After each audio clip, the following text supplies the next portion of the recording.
Começa agora o programa Bem Viver, uma prosa sobre saúde, bem-estar, comida e agroecologia. Produção Rádio Brasil de Fato.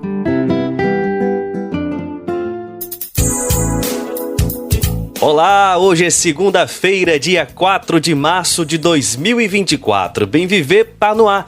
E hoje é comigo, Afonso Bezerra. O nosso titular, Lucas Weber, tá de folga e hoje eu sigo com você na próxima hora.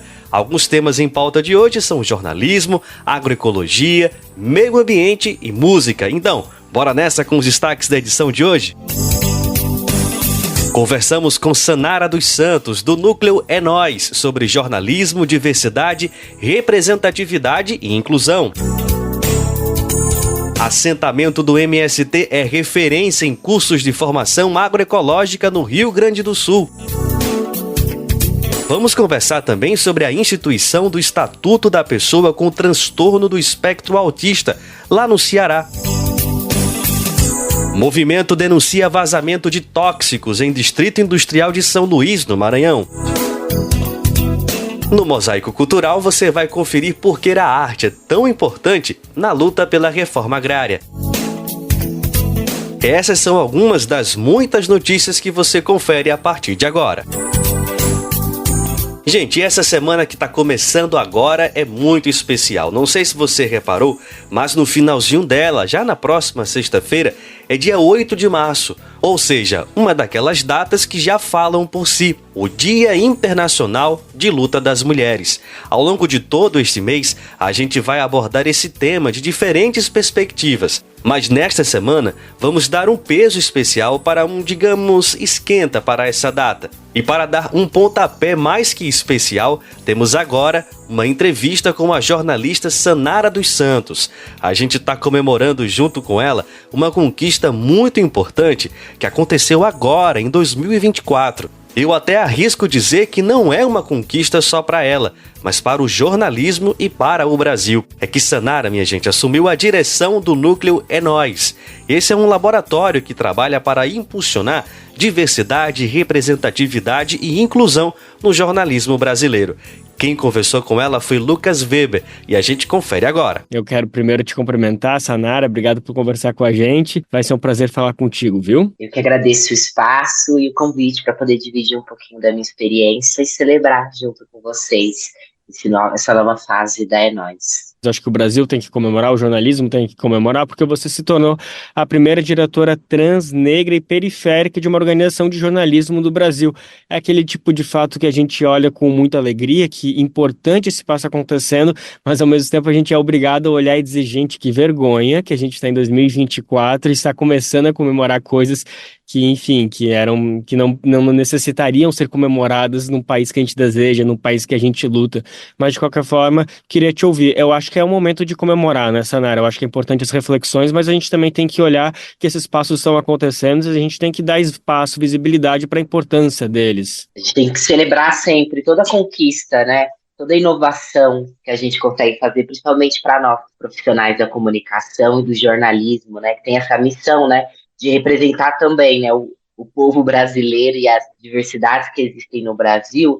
A gente sempre tem que celebrar uma conquista como essa, ser a primeira mulher trans negra, né, periférica numa organização de jornalismo e à frente de uma organização de jornalismo é uma responsabilidade muito grande, para além da representatividade que isso, né, traz para nós e para o campo, é de uma responsabilidade muito grande, porque é também estar na frente de um lugar que pauta diversidade, que pauta novas narrativas para o jornalismo, mas também surge como essa denúncia, né, um pouquinho de porque o nosso campo, o campo da comunicação, do jornalismo, que tende a ser tão diverso, que a gente está falando de narrativas, de contranarrativas, a gente vai começar a celebrar agora a existência, né, de pessoas trans no campo do jornalismo, ocupando lugares de destaque, de responsabilidade. Então, ao mesmo tempo que a gente celebra como esse lugar de inovação, a gente também celebra como essa oportunidade de poder escancarar essa grande dificuldade, essa lacuna que a gente ainda tem no jornalismo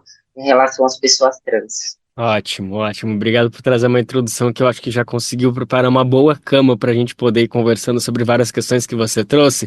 E eu acho que a primeira, para todo mundo estar no mesmo nível, é apresentar um pouquinho mais o que que é a rede É Nós, né? Ela já existe há alguns bons anos, tem uma atuação que eu tenho certeza que muita gente que está nos acompanhando sabe, conhece, já leu muito, já viu muito, mas mesmo para quem conhece, não custa ouvir um pouquinho mais para saber a atuação, que eu tenho certeza que até as pessoas que acompanham o trabalho vão se surpreender com o poder que ela tem de atuação mesmo dos diferentes campos do jornalismo, da comunicação de forma geral. Então agora você como diretora pode falar um pouquinho mais da Rede É Nós pra gente, Sanara. Bom, a É Nós, ela nasce em 2009, aqui em São Paulo, nas periferias de São Paulo, como uma escola de jornalismo, que aí até 2019, né, de 2009 a 2019, formava jovens em jornalismo diverso e inovador, jovens de 10 periferias de São Paulo para fazer esse curso, essa imersão em jornalismo. Durante todo esse tempo, a gente atuou aí com as juventudes, eu fui uma dessas jovens, me apaixonei no jornalismo através da Enóis, nessas formações, e aí encontrei o meu lugar também de profissão dentro da Enóis. E a partir de 2019 a gente entendeu que a gente já tinha formado um campo muito legal nas periferias de São Paulo e que a gente queria olhar para um novo lugar, que era as iniciativas locais, as iniciativas periféricas de comunicação e jornalismo, que estavam ali dentro da periferia precisando de apoio para existir. E aí nós muda um pouquinho o seu lugar para atuar ali e pautar a diversidade, a representatividade e inclusão no campo do jornalismo local e periférico.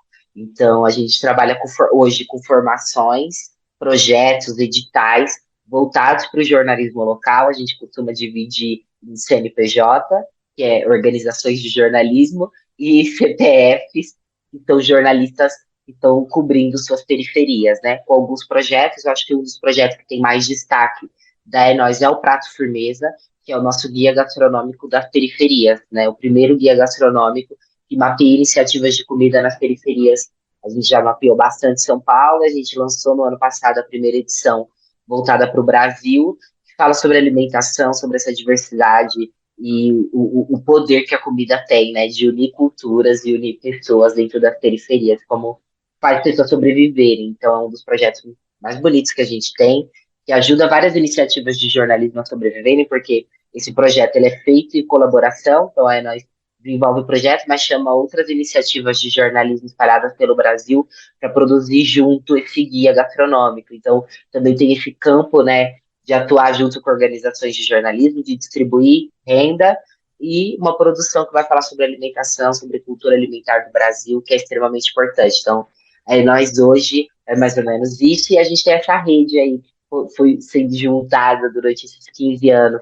Esse ano a gente completa 15 anos, de mais de 300 jornalistas locais, que sempre estão participando dos nossos projetos, dos nossos editais, e ajudando a fomentar o campo da diversidade no jornalismo. Lindo. 15 anos não é pouca coisa não, hein, gente? E esse Prato Firmeza é uma experiência, olha, que eu recomendo muito, que todo mundo conheça, mesmo quem não é de São Paulo, mas saber de que está acontecendo isso, acho que ajuda muito a gente a ampliar um pouquinho os olhares das possibilidades que existem. Sanara, a gente tem um desafio aqui, eu e tu, que é o seguinte: nós dois somos jornalistas, a gente é da área da comunicação e a gente acha que tem um desafio de convencer as pessoas que estão nos escutando que falar sobre jornalismo, por mais que seja uma coisa assim, muito parceiro de duas pessoas da mesma área, é importante para a gente discutir a sociedade como um todo. O que acontece no jornalismo influencia muito no que as pessoas, no que a sociedade pensa. A gente poderia aqui fazer uma entrevista relatando só episódios que o jornalismo talvez tenha mudado um pouco da história do Brasil, pouco, eu acho que foi até exagero da minha parte, muito. Eu acho que a gente pode citar, por exemplo, o golpe contra a ex-presidenta Dilma Rousseff como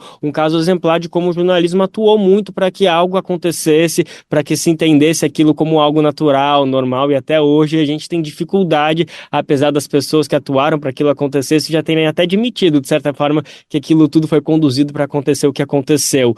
Então, eu acho que a gente tem esse desafio de mostrar para as pessoas que falar sobre jornalismo e falar sobre a importância de pessoas pretas, de pessoas trans, de mulheres na direção de jornalismo, do jornalismo de forma geral, é algo fundamental para a gente conseguir discutir uma sociedade mais justa. A gente vai ter muita dificuldade de alcançar uma sociedade mais justa se a gente não vê nas lideranças das redes de jornalismo pessoas diversas, fora daquela estrutura tão clássica de homens brancos, de uma classe que a gente conhece bem. Eu estou trazendo tudo isso, na verdade, para fazer uma citação que você trouxe na sua apresentação da É Nós, ali quando você estava celebrando essa chegada, que você citou Angela Davis. Você disse que quando uma mulher negra se movimenta, toda a estrutura da sociedade se movimenta com ela. Quem disse foi Angela Davis, né, essa grande sábia, e você recitou. E eu queria que você explicasse um pouquinho de por que você trouxe essa frase. Eu acho que ela diz muito de tudo isso que eu estou tentando aqui expressar, de por que a gente precisa falar de jornalismo de uma maneira que significa lutar por justiça social, lutar por diversidade no Brasil. Acho que a Angela Davis é uma referência para mim, é uma referência que não tem fim. Eu acho que Angela Davis, Bell Hooks, são, né, mulheres pretas que me inspiram muito a pensar como que corpos diversos também trazem inovação para o jornalismo, né? Quando eu citei a Angela Davis nesse texto de chegada na nossa newsletter que anuncia a minha chegada, né? É porque sempre a Enós, ela nasceu como uma organização fundada por mulheres brancas. E quando elas chegaram, né, nas periferias e tiveram que se abrir para essa diversidade, elas tiveram que fazer todas as estruturas da Enós se transformarem, né? Hoje a Enós não é nem um pouco do que era há 15 anos atrás, assim, ainda tem muito para mudar, exatamente porque sempre quando a gente consegue colocar uma mulher negra no espaço de liderança, no espaço de decisão dentro da Enós, institucionalmente, para fora e para dentro, a Enós se transforma, né? E a gente entende que isso acontece na sociedade como um todo, né? Quando a gente pensa em conteúdos produzidos por iniciativas que têm mais diversidade, a gente vai pensar em conteúdos que fazem que corroboram para transformações em vários níveis. Eu tenho um exemplo que é muito bom, que é da agência Mural, de jornalismo, que é, né, uma agência que cobre periferias de São Paulo, e é composta, né, tem uma diversidade muito bonita também, e um conteúdo que eles produziram há anos atrás, que era sobre os vãos do metrô de São Paulo, né, os vãos entre o trem e a plataforma, ocasionavam acidentes que matavam uma pessoa por dia em São Paulo, entre os vãos do trem.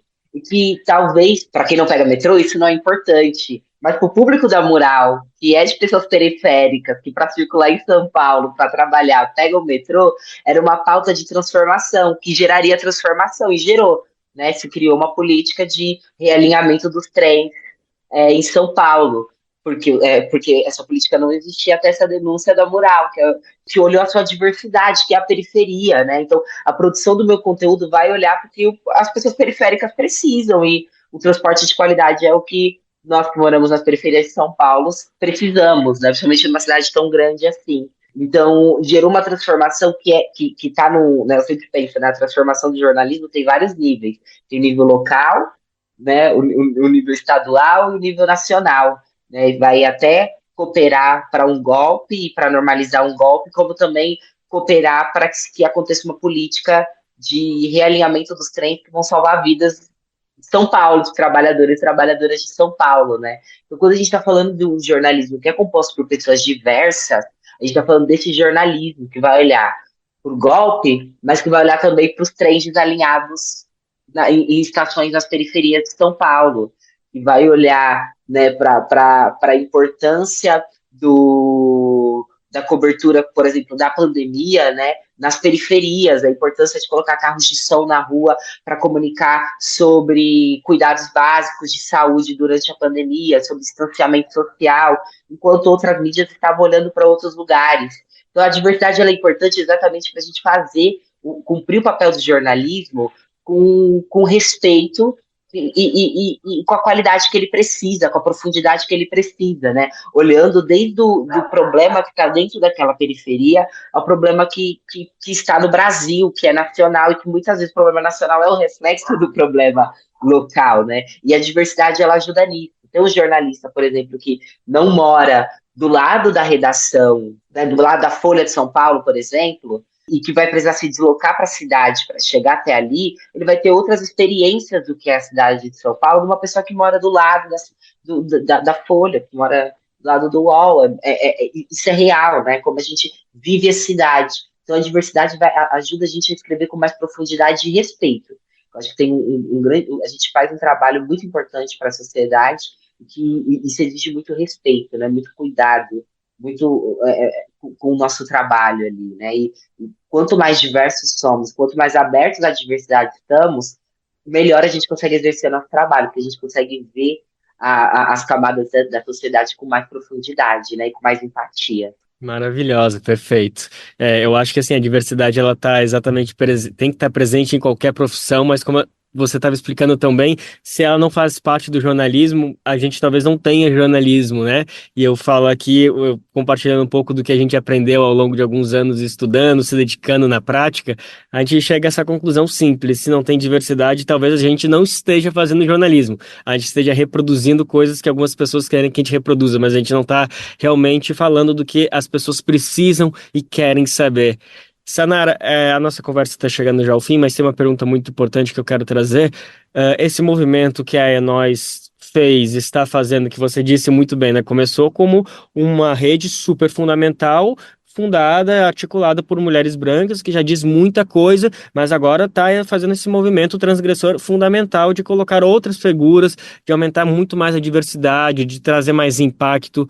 Bom, de qualquer forma, esse movimento da Enóis, ele de alguma maneira é um movimento que acontece no jornalismo brasileiro, não na mesma medida, mas em alguma medida, em alguma maneira, você está vendo o jornalismo brasileiro caminhar rumo a essa diversidade? A gente consegue ver, eu acho, isso na prática ali, mas é de verdade? Será que está acontecendo mesmo? Ou eles só estão, mais uma vez, nos enganando? Eu queria te ouvir um pouquinho sobre isso, Sanara. Eu costumo ter uma visão muito positiva sobre o caminho da diversidade no jornalismo brasileiro, exatamente porque a gente tem visto cada vez mais nas redações brasileiras corpos mais diversos, né? A gente tem visto, né, mais pessoas pretas, mais mais mulheres nos cargos de liderança. Isso é real, isso tem acontecido. Mas eu acho que tem um limite que as pessoas ainda não conseguiram mapear muito bem nas suas iniciativas, que é a diversidade hoje ela está muito do jornalista, na produção do conteúdo e pouco na gestão e na cultura. Eu tenho pegado esse ano, acho que vai ser o ano que eu vou pregar sobre diversidade na gestão e na cultura, sobre como é importante a gente dar esse segundo passo, que é não só contratar pessoas diversas, mas garantir a permanência delas e a evolução dessas pessoas dentro das iniciativas, para trabalhar o campo da gestão e a cultura, né? A cultura da iniciativa é aquele lugar que não é que só é sentido, né? Ele não é tão tátil. Existem, né, protocolos de diversidade, códigos de conduta em todas as redações, a maioria das redações tem seus códigos de conduta, mas a cultura ela é sentida, é aquilo que a gente sente no ambiente de trabalho, né? E eu acho que existe esse grande desafio da gente olhar a diversidade interna e não só o que a gente está produzindo de narrativa para o mundo, mas o que a gente está construindo internamente. O que essa diversidade também transforma internamente, para além do externo, para além dos meus números, dos meus alcances, aqui dentro. Eu tive que criar uma política para conseguir cuidar de determinada diversidade, sabe, o meu RH criou uma política de contratação e essa política está fazendo efeito. Às vezes a gente pensa a diversidade só como esse lugar da produção e esquece que para a diversidade ela ter estrutura, ela precisa ser medida e precisa ser sistematizada, né? A gente precisa medir a diversidade, precisa criar métricas. Assim como a gente cria métrica para os nossos conteúdos e para os alcances e para os números deles, a gente precisa criar métrica porque a gente está fazendo internamente para saber comunicar com qualidade quais ações de diversidade as nossas iniciativas estão tomando, né? Aí nós hoje é composta por uma equipe de 15 pessoas, 14 são mulheres, né? Eu sou a única mulher trans, mas é uma equipe hoje majoritariamente negra, vinda aí de diferentes periferias, de diferentes também lugares do Brasil, e que a gente entende que a gente primeiro contratou pessoas diversas para movimentar a gestão, e hoje a gente trabalha uma cultura diversa, né, nós, a gente tem protocolos maiores de diversidade, de cuidado com a equipe, códigos de conduta, uma cultura mais diversa, que a gente possibilitou que essa entrada de pessoas diversas também transformassem a estrutura do nosso jornalismo. Eu acho que hoje é o grande desafio que a gente acha e que faz a gente sentir que que o que está sendo feito não é real, né? Todas as práticas de diversidade que o jornalismo tem feito, né? Trainees, tudo isso mais específico para trabalhar a diversidade não é real, porque a gente não tem conseguido ultrapassar o lugar da contratação e levando essa diversidade para transformar a nossa cultura, a nossa gestão, para mexer nas políticas internas, que é o grande desafio hoje, mexer nas políticas internas das redações para elas conseguirem manter essa diversidade, não só ficarem numa contratação, contrata, demite, mas permitir que a cultura também seja transformada. Pronto, está lançado o desafio. Quem achou pouco pode ter certeza que a gente acha mais, porque, enfim, é muita coisa.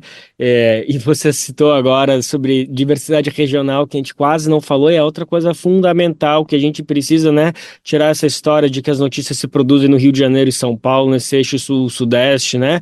Isso é um outro ponto que eu tenho certeza que a gente poderia falar muito e precisamos falar e vai ter a oportunidade, mas acho que para hoje a gente conseguiu dar conta do principal, né, para te ajudar, para nos ajudar a celebrar esse grande momento. Você, Sanara Santos, assumindo aí na direção da Rede É Nós.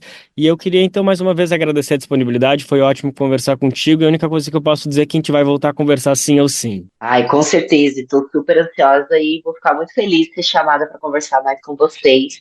E agradeço também o espaço e a oportunidade de poder falar mais sobre diversidade e celebrar esses novos caminhos aí no jornalismo. Maravilha, a gente acabou de conversar então com a jornalista Sanara dos Santos, ela que assumiu esse ano a direção da Rede É Nós, um laboratório que trabalha para impulsionar a diversidade, representatividade e inclusão no jornalismo brasileiro. Essa rede que está completando agora 15 anos de vida em 2024 com essa grande notícia, a Sanara com esse feito se tornando a primeira diretora trans negra periférica de uma organização de jornalismo. Então tem muito que celebrar ela, mas o jornalismo e o Brasil como um todo. E por falar em inclusão, já a gente traz um pouco de outra conversa importantíssima. O tema é o reconhecimento da cidadania da pessoa com o espectro autista. Fica aqui com a gente e confere daqui a pouco. A gente reforça aqui aquele recadinho que ninguém pode esquecer. E aí, você lembra qual é? É o seguinte, é possível retransmitir o nosso programa Bem Viver aí na grade de programação da sua rádio. Já são mais de 100 emissoras fazendo a retransmissão em todo o país, minha gente. E a lista dessas rádios está disponível lá no nosso site. E se você representa uma emissora e quiser entrar nessa rede, é super fácil. Basta se cadastrar acessando o radio.brasildefato.com.br. Anotou aí? radio.brasildefato.com.br. Lá você clica em como ser uma rádio parceira. Pronto, já fez a parceria. E não esqueça, estamos também nas principais plataformas de podcasts. Dá para ouvir o programa no seu tempo, a hora que você quiser. É só acessar o site do Brasil de Fato ou buscar o programa lá nas principais plataformas de podcast, como Spotify, Deezer e Google Podcasts. A gente destaca agora uma denúncia sobre poluição ambiental. Instalado em São Luís na década de 80, o consórcio Alumar compõe o grupo Alcoa, uma das maiores produtoras de alumínio do mundo. A empresa é alvo de denúncias que envolvem vazamentos de substâncias tóxicas. Quem traz as informações é a repórter Mariana Castro, direto do Maranhão. O maquinário antigo da refinaria Alumar vaza substâncias incontroladamente, e o pó branco de alumina já cobre as dependências da empresa. E não é um problema pontual. Segundo o Movimento em Defesa da Ilha, Associação de Organizações Populares de São Luís, o vazamento começou ainda em dezembro do ano passado. O movimento vem alertando para o problema nas redes sociais. Instalada na região na década de 80, a Alumar coleciona denúncias de impactos aos trabalhadores e às comunidades tradicionais do entorno. É o que alerta o pescador e membro do Conselho Gestor da Resex Tauá-Mirim, Alberto Cantanhede. Um conjunto de comunidades que ali subsistiam de agricultura e da pesca, historicamente foram retirados, e o que sobrou de ambiente ainda foi sendo aos poucos apropriados para dar lugar a uma navegação agora de grande calado, o que retira daquela área as possibilidades da pesca artesanal por várias razões, tanto pela competição das embarcações quanto pelo ambiente agora com poluição sonora e outras poluições.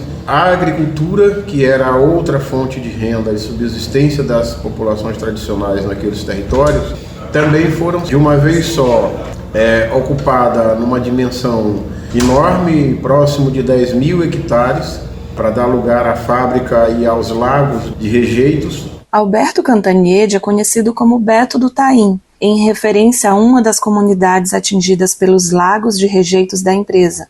Os trabalhadores da reserva extrativista Tauá-Mirim lutam há mais de 20 anos em defesa da preservação e dignidade na região.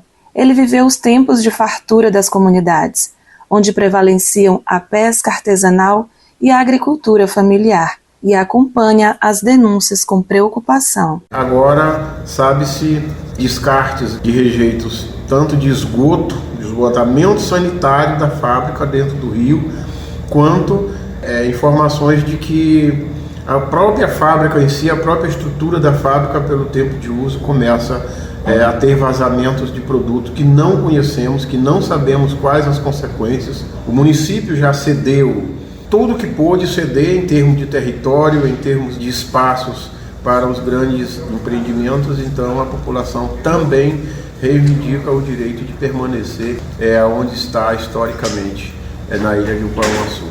O movimento em defesa da ilha aponta que os governos minimizam os dados da poluição provocada pelos distritos industriais e que os índices de poluição do ar de São Luís já são muito superiores ao da cidade de São Paulo. É o que explica o advogado e ativista ambiental, membro do movimento em defesa da ilha, Guilherme Zagalo. Nós vivemos hoje uma verdadeira calamidade do ponto de vista ambiental. Com os indicadores de qualidade do ar, nós entramos 589 vezes em emergência em 2022, que é o pior do pior que existe na legislação ambiental. E não faz sentido o município estar discutindo a ampliação do distrito industrial e dos usos permitidos para a instalação de indústrias.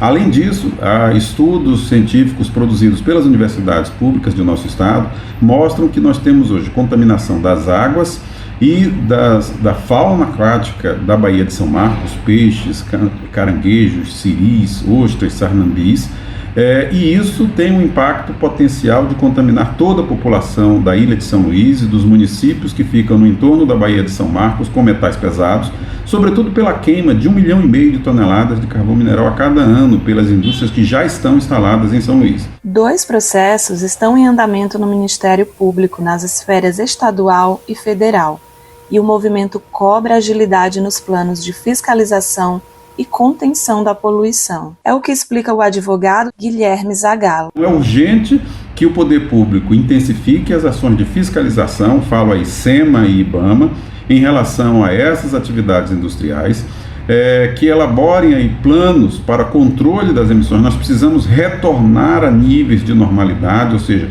dentro daquilo que é permitido pela legislação, e um plano de enfrentamento desse problema de contaminação por metais pesados, que mesmo que a poluição cessasse hoje, nós teríamos que conviver ainda por muito tempo com este impacto, com esse problema da atividade causado pela atividade industrial. Do Maranhão para a Rádio Brasil de Fato, Mariana Castro. Olha, o Brasil de Fato tentou contato com o consórcio Alumar, mas não recebeu retorno. Em nota, a Secretaria de Estado do Meio Ambiente e Recursos Naturais do Maranhão informou que realizou vistoria na empresa no dia 17 de fevereiro e emitiu um auto de notificação solicitando informações das causas, a solução imediata do problema e laudos ambientais preliminares. O Ministério Público também realizou uma audiência no último dia 26 de fevereiro, onde a Secretaria deveria apresentar dados do monitoramento de poluição de São Luís, mas eles não foram apresentados. O órgão concedeu prazo de 10 dias para a apresentação. Bora conversar sobre agroecologia agora. É que lá no Rio Grande do Sul, um assentamento do MST, o Movimento dos Trabalhadores Rurais Sem Terra, é referência em cursos de formação agroecológica. O Instituto Educar mantém foco no ensino de agrossistemas sustentáveis, aliando técnica e conhecimento científico. A experiência segue viva no local a partir do trabalho coletivo e após décadas de luta pela terra. Uma paisagem que destoa de toda a redondeza. Se a gente imaginar uma cena aérea como de um drone, por exemplo, veríamos 9 hectares com diversidade de fauna e flora cercados por campos infinitos de monocultivo de soja. Vamos ouvir e usar a imaginação agora no momento agroecológico. A reportagem é de Pedro Estropaçolas, com locução de Douglas Matos.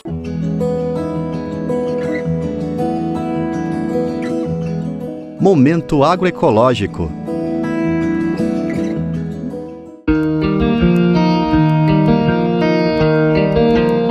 Uma horta que cuida de todos os órgãos do corpo, como conta o estudante Ricardo Luiz Volpe.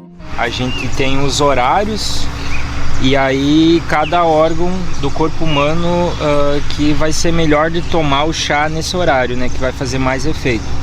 Aí, por exemplo, o intestino grosso, das 5 às 7 da manhã. Então tem plantas que vão servir para esse órgão, né? O estômago, das 7 às 9. Além das plantas medicinais, novos canteiros, plantação de mudas e o cultivo agroflorestal. Tudo zelados por estudantes como Ricardo. Hoje, o curso de graduação em agronomia do Instituto Educar, no município de Pontão, no norte do Rio Grande do Sul, é fruto de uma parceria entre o Movimento dos Trabalhadores Rurais Sem Terra e a Universidade Federal da Fronteira Sul. E em março de 2025 vai formar a sua terceira turma. O Instituto é um dos 49 centros de ensino do MST no país. Ricardo explica a importância da educação dentro dos assentamentos. O movimento ele consegue entender o que está acontecendo na sociedade, conseguir sistematizar e aplicar também muitas das práticas, né? E, por exemplo, hoje, e a gente está nesse lugar, né? Também o Plano Nacional Plantar Árvores, Produzir Alimentos Saudáveis, né? Eu acho que é um passo que o Movimento Sem Terra está dando na compreensão de a gente entender os nossos territórios, né? Entender, por exemplo, o que são os biomas e como a gente consegue fortalecer esses territórios e fortalecer a agroecologia também, né?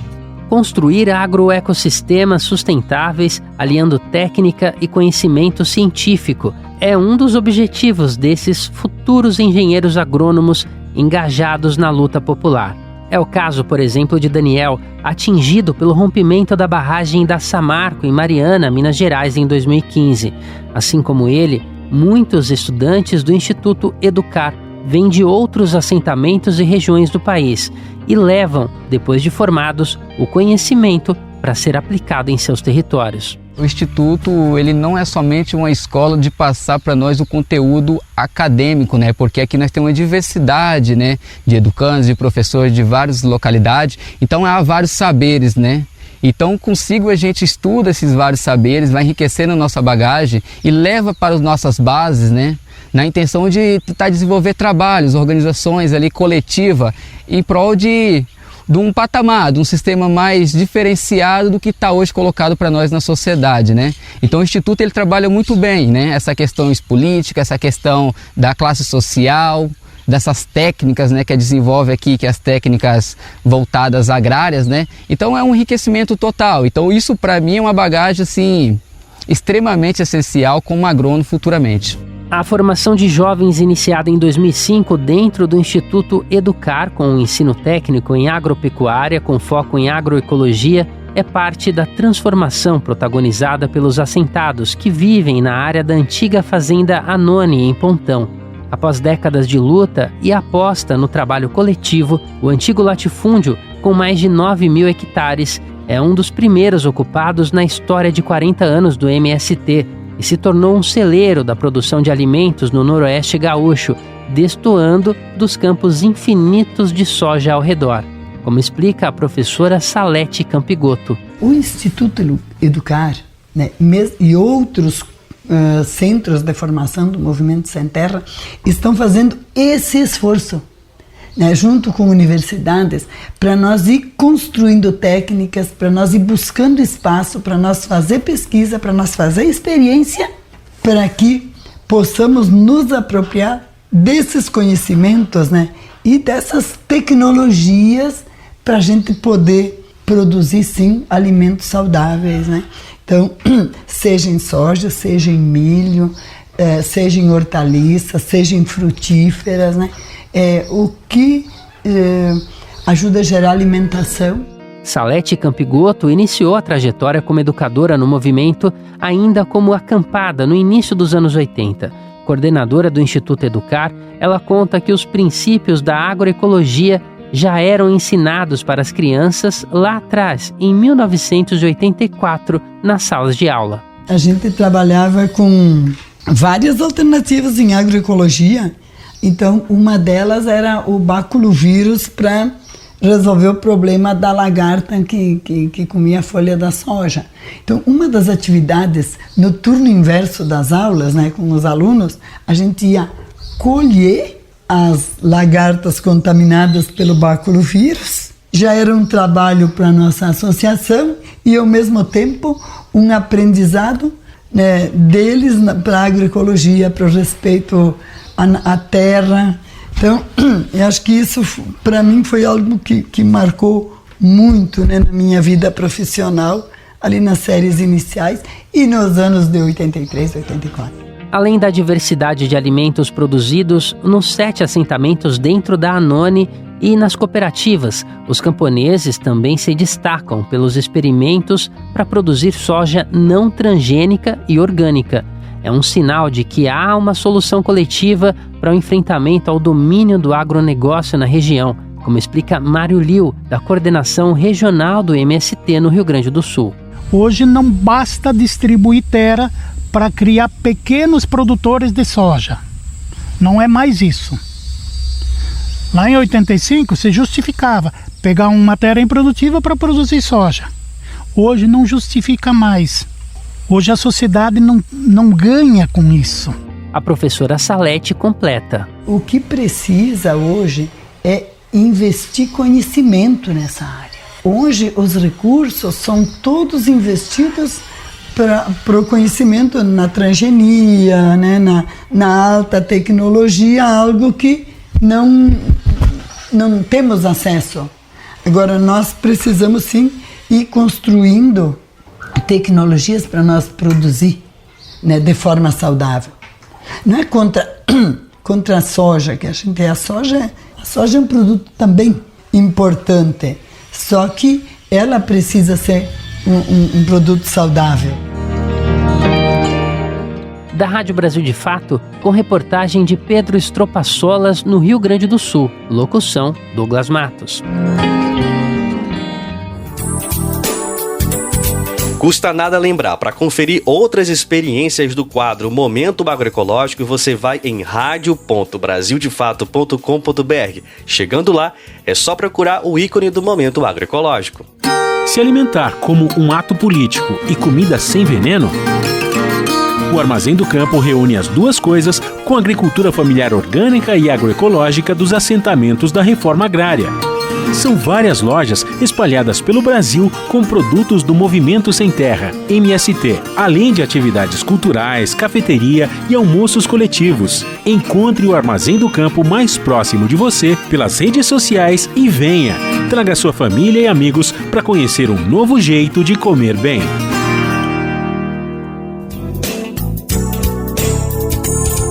Bora ouvir agora um pouco de uma conversa sobre pessoas com espectro autista, assunto super importante. É que o governador do Ceará, o Eumano de Freitas, sancionou uma lei que institui o Estatuto da Pessoa com Transtorno do Espectro Autista lá do Ceará. O Estatuto, minha gente, reúne e estabelece direitos, normas e critérios básicos para ampliar a inclusão social e a cidadania deste público. E para falar sobre essa iniciativa, o Brasil de Fato lá do Ceará conversou com Alexandre Mapurunga, diretor técnico da Associação Brasileira para a Ação por Direitos das Pessoas Autistas. E é essa entrevista que nós vamos ouvir na reportagem de Francisco Barbosa. Seja muito bem-vindo ao nosso programa, Alexandre. Tudo bom? Muito prazer estar com você. Eu queria começar a nossa conversa pedindo para você falar para a gente um pouco o que é o autismo. Bem, Francisco, o autismo, ele é considerado uma diferença neurológica, né, uma neurodivergência a partir do paradigma da neurodiversidade, que acontece com pessoas e que, em função das características, vamos dizer, que essas pessoas têm, elas apresentam, vamos dizer, elas sentem o mundo, aprendem e se desenvolvem de uma maneira, vamos dizer assim, diferente, né? Então, hoje está se chamando de um desenvolvimento atípico, né? O autismo, ele é considerado também uma deficiência, não por conta dessas características, mas por conta das barreiras e dos preconceitos que são impostos às pessoas que são neurodivergentes, né, que são as pessoas autistas. Então, nesse sentido, né, o autismo, ele tem algumas características comuns, né, algumas pessoas têm essas características, né, a gente pode dizer assim, o apego à rotina, a questão sensorial, né, então, essas questões, e por conta que a nossa sociedade, ela foi construída privilegiando determinado tipo de cérebro e de mentalidade, essas pessoas acabam sendo excluídas de diversos contextos, passando por uma série de privações, inclusive no contexto escolar, falta de apoio, de atendimento multidisciplinar e por aí vai. Você falou de preconceitos, né? Eu queria saber sobre esses preconceitos e tabus a respeito sobre o autismo. Ainda existem muitos tabus relacionados ao autismo, a ser uma pessoa com deficiência, né? Eu, por exemplo, tenho um diagnóstico tardio como pessoa autista, e esses tabus envolvem, por exemplo, você imaginar, inclusive é muito dito isso, que pessoas autistas são anjinhos, né? Tem até aquela expressão anjo azul.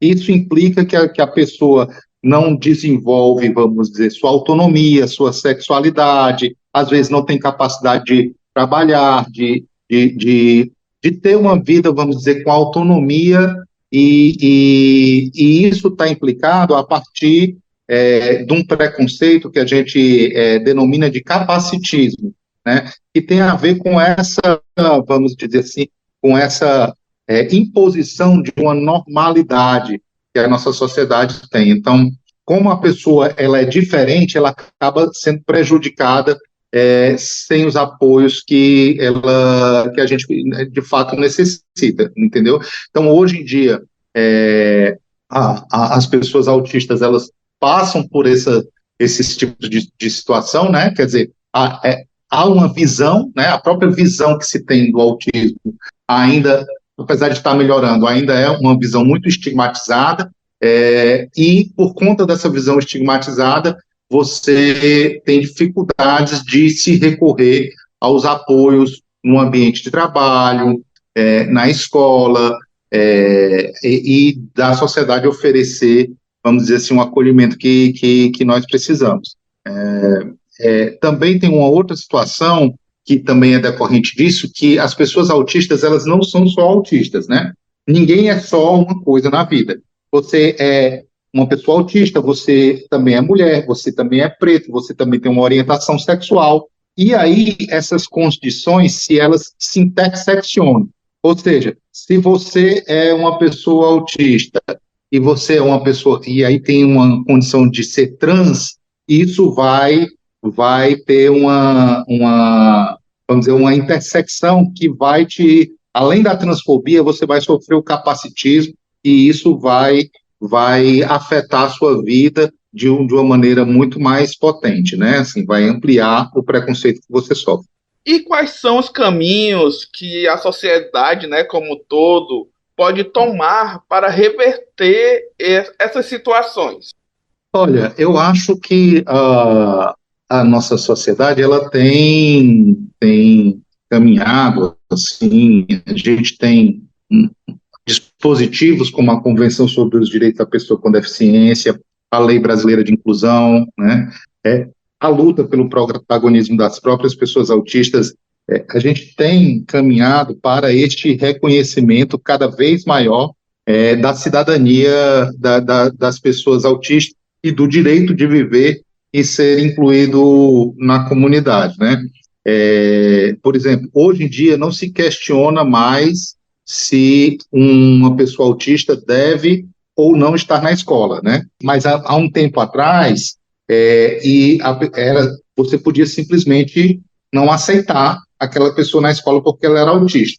Hoje em dia todo mundo sabe que isso é uma situação horrível, apesar da escola não dar os apoios que a pessoa precisa lá dentro, né? Hoje não se pode excluir simplesmente porque ela é uma pessoa autista.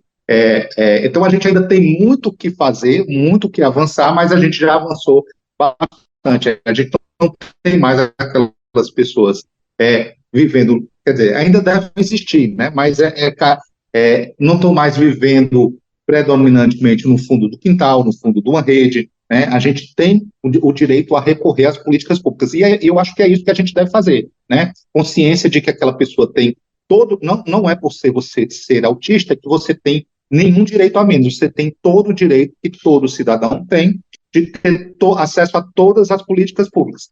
Mas eu não consigo fazer isso, então eu preciso de um apoio, né, que é para ter esse mesmo direito que os outros. Autista não tem direito a mais nem direito a menos, ele tem o mesmo direito que todas as pessoas e ele pode precisar de algum apoio para exercer esse direito que é de todos. A gente ouviu apenas um trecho dessa entrevista, mas já adianto que ela está maior e está disponível também lá no brasildefatoce.com.br. A ABJD é a Associação Brasileira de Juristas pela Democracia. Defende o Estado democrático de direito, a presunção de inocência, o devido processo legal e o acesso à justiça. A ABJD é a única organização do Brasil que reúne todas as categorias de juristas. Do estudante à juíza, da servidora do sistema de justiça ao defensor público. Juristas democráticos são essenciais para evitar retrocessos e avançar nos direitos e garantias. Faça parte da ABJD. Entre no site e associe-se a abjd.org.br.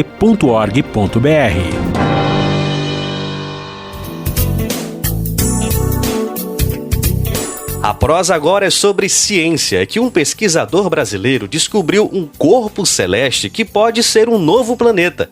Vamos saber mais com Pedro Peduzzi, da Rádio Nacional. Nem com espaçonave, nem com telescópio. Foi com a matemática que Patrick Sofia Licalca, um pesquisador brasileiro que há mais de 20 anos vive no Japão, foi até os confins do Sistema Solar e descobriu um corpo celeste com grandes possibilidades de ser um novo planeta. Patrick falou à Agência Brasil sobre a pesquisa que desenvolveu na Universidade Japonesa de Kindai. Ele falou também sobre o fascínio pela astronomia, algo que o acompanha desde a infância. Desde os primórdios da humanidade, eu acho que nós temos aquela curiosidade em querer entender os fenômenos que acontecem ao nosso redor e também tentar buscar respostas para questões fundamentais, né? Tipo a origem da vida, quando, como, onde a Terra se formou e por aí vai. São várias questões interessantes, né, dentro da astronomia que motivam não só profissionais, mas também acho que todo mundo, né, gosta desse tipo de assunto, tentar entender o que está acontecendo, né, ao redor, os fenômenos da natureza. O pesquisador contou também que a descoberta teve a ajuda de um colega do Observatório Astronômico Nacional do Japão, Takashi Ito. Patrick é o responsável pelo estudo, que levantou a hipótese de haver um nono planeta no Sistema Solar.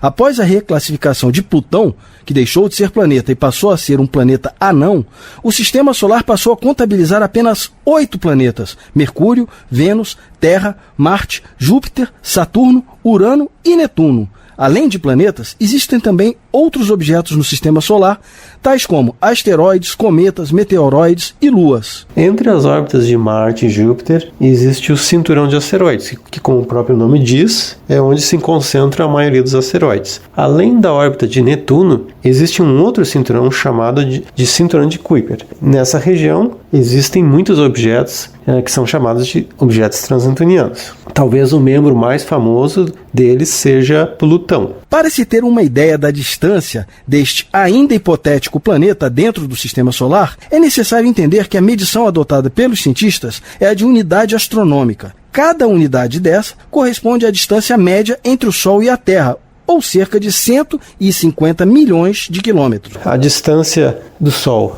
até Júpiter é cerca de 5 unidades astronômicas. A distância até Plutão, praticamente 40 unidades astronômicas. Então, no meu estudo, o que eu fiz foi analisar algumas populações de objetos transnetunianos. Só que eu foquei a pesquisa em objetos localizados além de 50 unidades astronômicas. Então, uma região mais distante, que eu chamo de cinturão de Kuiper distante. Segundo Patrick, ainda não é possível definir um valor fixo para a massa nem para a órbita do possível novo planeta. A expectativa é de que a confirmação de sua existência seja feita futuramente pelo Observatório Vera Rubin, que está sendo construído no Chile e contará com a maior câmera digital do mundo. O Vera Rubin deve começar a operar no próximo ano. Da Agência Brasil em Brasília, Pedro Peduzzi. Programa Bem Viver, sua edição diária sobre saúde, bem-estar, comida e agroecologia. Olha, mais um recadinho para ninguém esquecer. Nós temos um encontro marcado sempre de segunda a sexta, a partir das 11 horas da manhã, pelo rádio e também pelas principais plataformas de podcast, no site do Brasil de Fato, na aba rádio e através de rádios parceiras. Então, se você chegou agora, fique ligado, é de segunda a sexta, a partir das 11 horas. Para quem estiver na Grande São Paulo, o Bem Viver também é transmitido pelo Dial, na Rádio Brasil Atual, 98,9 FM.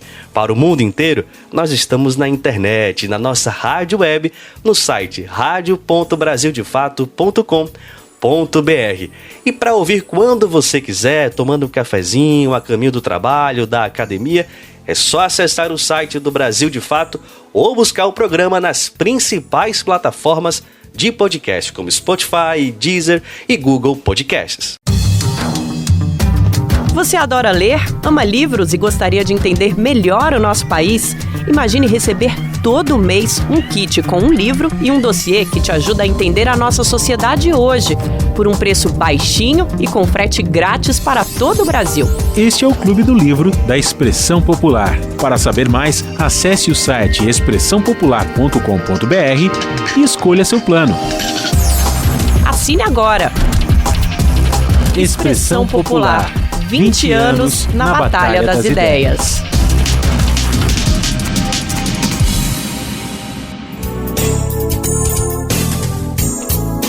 Bora de mosaico cultural agora? Você confere por que a arte é tão importante na luta pela reforma agrária. Nós estamos chegando ao fim do nosso programa, mas antes vamos com o nosso toque final de cultura. Isso para dizer que não é só a luta pela terra que mobiliza camponeses e camponesas nos assentamentos e acampamentos do MST. Para eles e para elas, a arte fortalece a luta pela reforma agrária. Vamos conferir tudo isso na reportagem de Beatriz Ramos.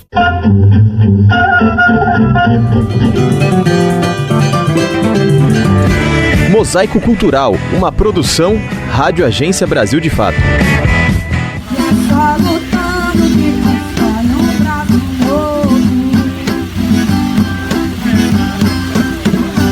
Eu sou Zé Pinto, sou José Pinto de Lima, e conhecido por Zé Pinto, né?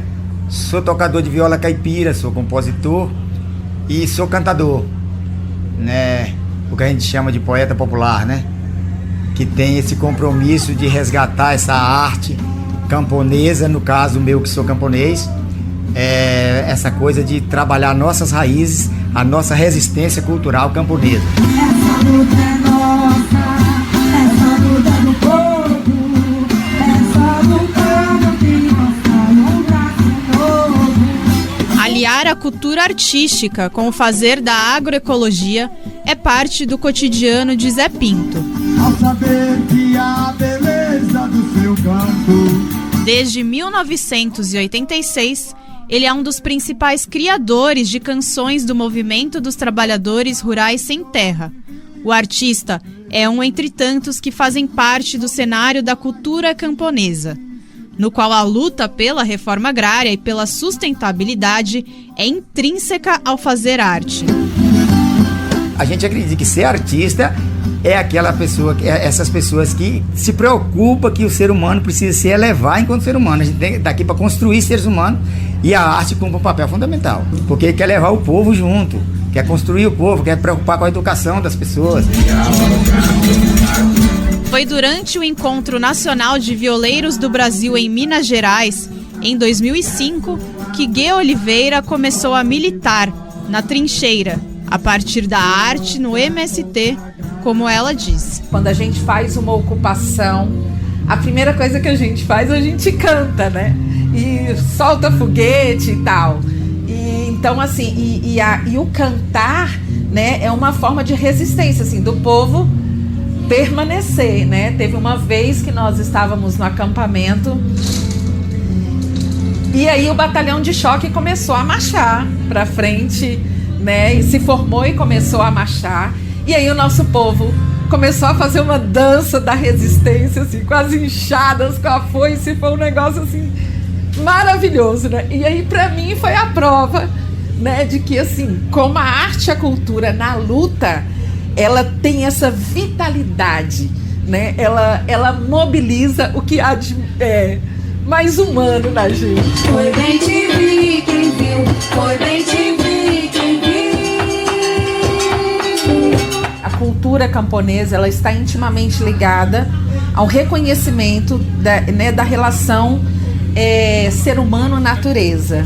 Por exemplo, né, as festas de colheita, né, elas estão intimamente ligadas, que é no caso da festa junina, mas também é o caso do Festival de Arte e Cultura da Reforma Agrária, que a gente vai ressignificando essa forma de festejar a fartura, a vida, né? E além de mobilizar os nossos sentidos, nesse sentido de nos humanizar, também desenvolve a nossa capacidade, né, de recriar o mundo, de reinventar o mundo. Maria Raimunda, coordenadora nacional do setor de cultura do MST, ressalta que a cultura camponesa é formada a partir do trabalho coletivo no campo.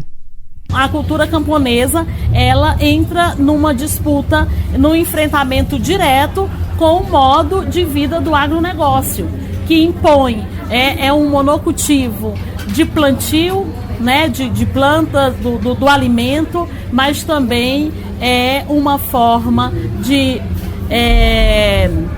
também, né, ter os monocultivos culturais que eles vêm através da indústria cultural do agronegócio. Tiago Vasconcelos é integrante da Companhia Antropofágica de Teatro e da Escola Popular de Teatro e Vídeo, uma escola de formação popular junto com o MST. Ele atua ainda no acampamento Comuna da Terra Irmã Alberta, em Perus, na região noroeste de São Paulo, com oficinas de teatro. No local, cerca de 40 famílias produzem, em média, 1 tonelada de alimentos sem veneno por semana e resistem também a partir da arte. Ali a gente está nesse lugar há 7, 8 anos pensando num teatro agroecológico. O que seria? Um teatro que não precise destruir tudo que está em volta. Ao mesmo tempo que se produz comida limpa, se produz uma cultura não tóxica. De São Paulo para a Rádio Brasil de Fato, Beatriz Draghi Ramos. Gente, e vale lembrar que essa reportagem está disponível também em vídeo. Você pode conferir no Bem Viver na TV, em várias emissoras pelo país, e também pode assistir no canal do Brasil de Fato lá no YouTube. Super fácil de acessar. E o cantor e compositor Zé Pinto foi lembrado na matéria que nós acabamos de ouvir. E a gente aproveita para escutar uma das músicas dele que tem muito a ver com o 8 de março, o Sem Medo de Ser Mulher. Vamos ouvir. Pra mudar a sociedade do jeito que a gente quer, participando sem medo de ser mulher. Pra mudar a sociedade do jeito que a gente quer, participando sem medo de ser mulher. Porque a luta não é só dos companheiros, participando sem medo de ser mulher, pisando firme sem pedir nenhum segredo, participando sem medo de ser mulher. Pra mudar a sociedade do jeito que a gente quer, participando sem medo de ser mulher. Pra mudar a sociedade. A edição do Bem Viver desta segunda-feira fica por aqui, mas você pode nos ouvir na Rádio Brasil Atual 98,9 FM na Grande São Paulo ou no site radio.brasildefato.com.br. O programa vai ao ar em diversas rádios pelo país. A lista completa de emissoras que retransmitem o programa você encontra no nosso site, na matéria de divulgação diária do programa.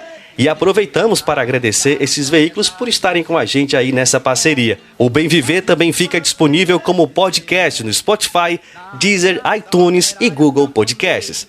A apresentação do programa de hoje foi comigo, Afonso Bezerra. O roteiro foi com Daniel Lamir. Edição e produção de Daniel Lamir e Douglas Matos. Trabalhos técnicos de Lua Gattinone, Adilson Oliveira e André Paroche. Coordenação de rádio e TV é da Monize Ravena. Diretora de programas de áudio, Camila Salmásio. A direção executiva, Nina Fidelis. O apoio é da equipe de jornalismo do Brasil de Fato. Você ouviu o programa Bem Viver, uma prosa sobre saúde, bem-estar, comida e agroecologia. Produção Rádio Brasil de Fato.